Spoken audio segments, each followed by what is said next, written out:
বিধান বা জ্ঞানী ব্যক্তির কলমের কালি শহীদের রক্তের চেয়ে উত্তম। এই কথাটা বা বাণীটা আমাদের অনেকের কাছে প্রচলন, সমাজে প্রচলন। এমনকি বহু স্কুল এবং কিছু ক্যাটেসিস্টেম মাদ্রাসার দেওয়ালে লেখা থাকে এই বাণীটা, এবং আমরা আসলে দেখি। প্রিয় ভাই, এইটা কি কোনো হাদিস বা এটা কি হাকিকতান হবে? প্রথমত আমাদের জানতে হবে এইটা কোনো হাদিস নয়। বিধান বা জ্ঞানী ব্যক্তির কলমের কালি শহীদের রক্তের চেয়েও উত্তম, এটা কোনো হাদিস নয়।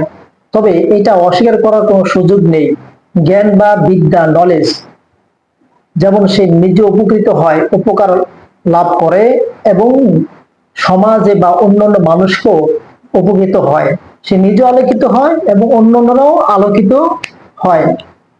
কারণ মানুষ যদি জ্ঞান বা বিদ্যা, নলেজ এগুলো অর্জন না করে, দিনই ইসলামিক শিক্ষা না শিখে, তাহলে তার ভিতরে পশুত্বের চরিত্র চলে আসে। যাই হোক, তবে এই বাণীটা বা এই বাক্যটা সম্ভবত কোনো বুজুর্গ আলেম বা উচ্চ তবকার কোনো ব্যক্তির কল হতে পারে, হয়তোবা হাসান বসরি কিংবা এই ধরনের ব্যক্তির হতে পারে।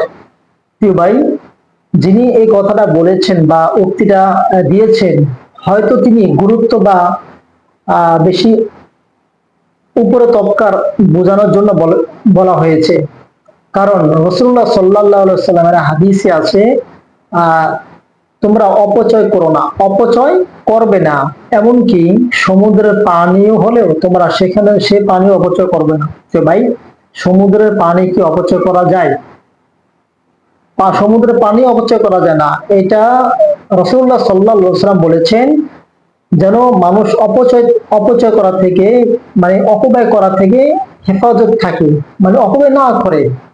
গুরুত্ব বোঝানোর জন্য বা শ্রেষ্ঠত্ব বোঝানোর জন্য তোমরা অপচয় করো না, এই কথা বলেছে। ঠিক তেমনি ভাবে যিনি উক্তি পেশ করেছেন বা উক্তি দিয়েছেন, তিনিও মানে এলেম, জ্ঞান, বিদ্যা, নলেজ, এটাকে তিনি গুরুত্ব বোঝানোর জন্য বলা হয়েছে। তবে এটা রাসূলুল্লাহ সাল্লাল্লাহু আলাইহি সাল্লামের দিকে নিসবত বা সম্পৃক্ত করা যাবে না, রাসূলের হাদিস বলা যাবে না।